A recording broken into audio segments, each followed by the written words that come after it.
Di naman kasi ako katulad mo na puro lang parinig. Puro megaphone sa bibig. Pero kahit magsisisigaw ka pa man dyan, tunog malakas ka lang. Ako malakas talaga pag pinakinggan. Pero kung di nyo alam, basketball player to si Beat. Ang lupit mag-fade away. Malaro kawa yung galawan. Talagang pwede pang display. Suki sa palarong bayan. Siya yung MVP everyday. Palakpakan naman natin si Beatroom. Kasi na-draft na siya sa NPA.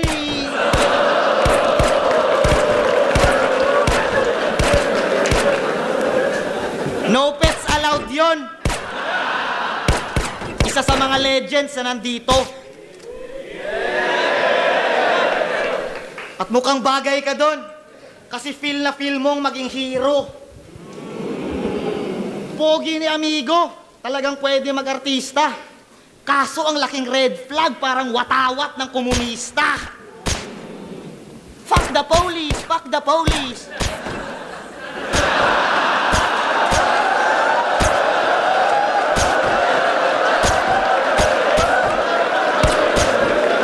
Fuck the police! Yan ang lagi niyang sinasabi, Chong. Lakas mag-generalize ng profesyon porque wala siyang ganon. Kung i-red tag kita ngayon, kahit aktivista ka lang talaga, mapa-red tag o pag-battle kay J-Block, manganganib ka pa rin, walang pinagkaiba. Bakit ba? Takot na takot ma-red tag tong batang to. Inong panahon ni Duterte, panay adik o tulak, pinaparatang mo. Mas dapat ka na matakot, bro. Kasi ako nakalaban mo. Ayaw mo ng red tag, eto. White tag, lagay natin sa paanan mo.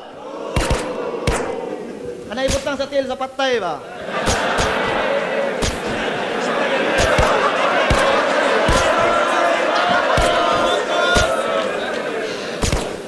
May mga tama naman sa pinaglalaban nyo. Si Balakid nga, ginagalang dito. Pero ikaw din ang dahilan mismo kung ba't pumapangit tingin nila sa aktivismo. Pagkakapantay-pantay, tas kupal sa mga rounds, hoy! Tangina mo, tamod ka ni Kahir, pikon na ako sa'yo, boy!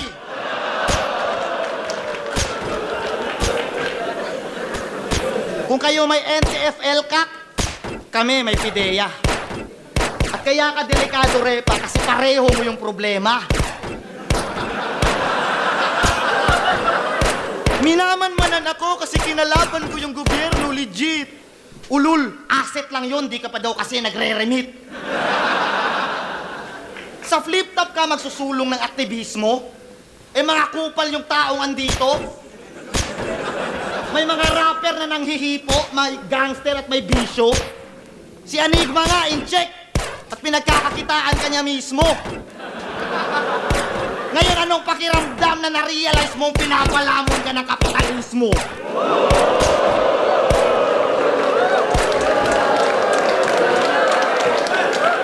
Tama naman ang lumaban sa nang-aabuso. Ano ba yung pinipili natin na kulay? Pero pagka dumating na yung sundo mo, di mo na madadala lahat ng yan sa hukay. Ang maiiwan, mga alaala. Magsisilbi tayong aral bilang patnubay. Maaalala ka bilang talunang reklamador habang ako yung nagsumika para manalo sa buhay. Lumaban ka, Beatroom. Umalulong ka sa kalsada. Bumagyo o bumahaba. Makulong o mabasa ka. Bumulong ka sa grasa.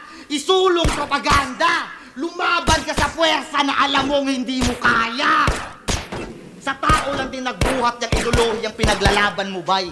Pero ang tanging politika dito sa gubat, ang marunong makipagbagay yung buhay. Walang silbi yung komunismo sa parte-parting bangkay. At patunay ang laban na to na di tayo pantay-pantay.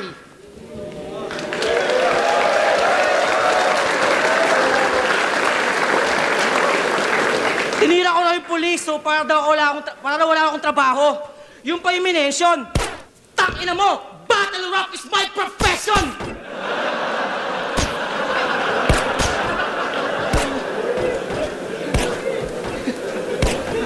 Ay, pangit ang mahalina lang, mga ribat. Yan. Mabait si GL. Pero nung finals ako ay nagkupal.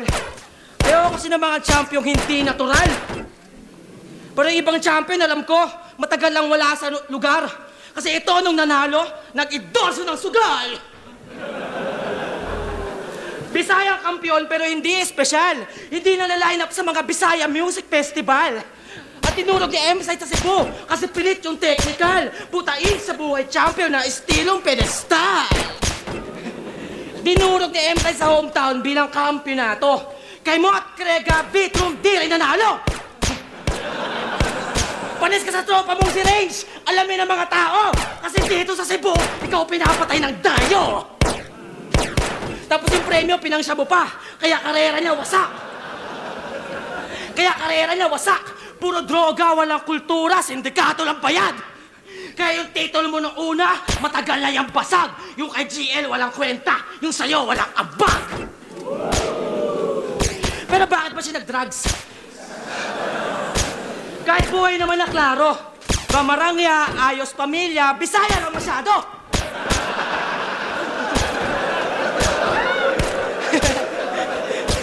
Walang kodyok ng tropa para magdroga, para lang imahin na gago. Samantalang kami sa Cavite, gusto na namin magbago. Emar! Kaya putang ina ng anak mo. Oy! Ay! Bakit? Kasi may waksi na tatay. Para maangas karakas sa mga kriminal, hanay. Ice, paglaki mo, itong round ko, gawin mong pang-agapay. Ang magtrabaho ng patas, ganyan maging tough guy. Wala ka ng kwentang amala, pang kwentang asawa. Yung asawa na pinapost na nakahubad.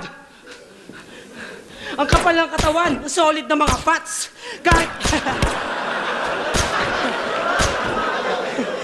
Kahit medyo masarap, yung mukha niya ang wak. Nagjakol ako sa picture niya, pinilit ko ma-attract.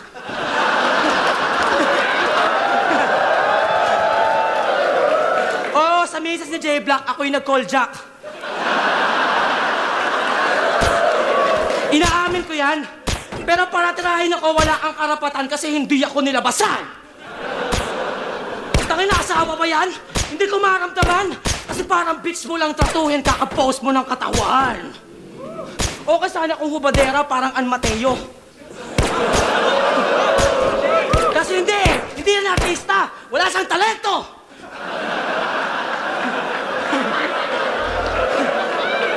Isa siyang taong pribado at wala sanang kwento. Kaso sira na yung pangalan niya kasi asawa siya neto.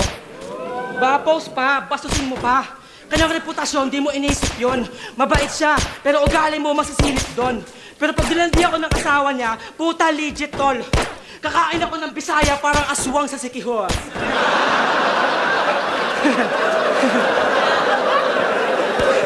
Alam mo, kahit kupal ako sa line sa tripilong kaumay, alam nilang di ako bastos sa real talk na buhay.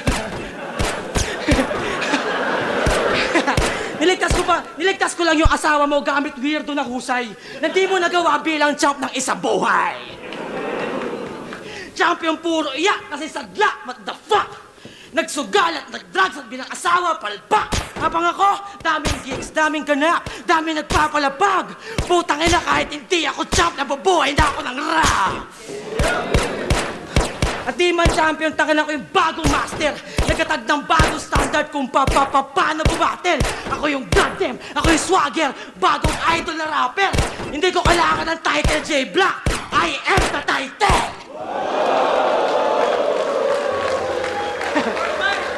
At lapat pa rin to sa game, even ay rise on top. Tumitres pa sa domain ng mga acting gods.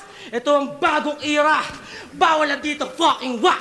I am the goddamn, I am the title, I am the battle rap. Nasa kasaysayan, pamantayan, sulit rin yun. Kumbaga sa Bisaya, nandun ako sa history lesson.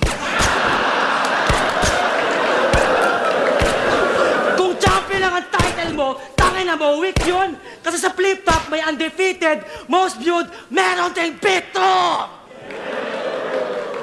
Bitrom worldwide! Pag sinabi kong world, sabihin nyo ang wide! World!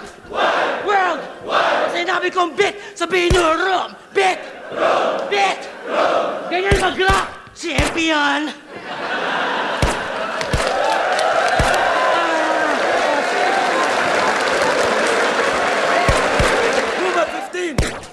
Room versus J Black.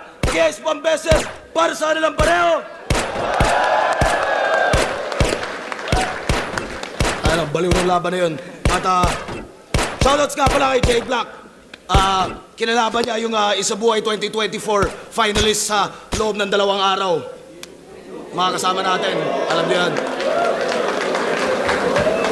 Ang boto ng Urado, tingin ko, panalo talaga tayo lahat doon. Pero ang boto ng Urado, 3-2, magigay para kay J Black.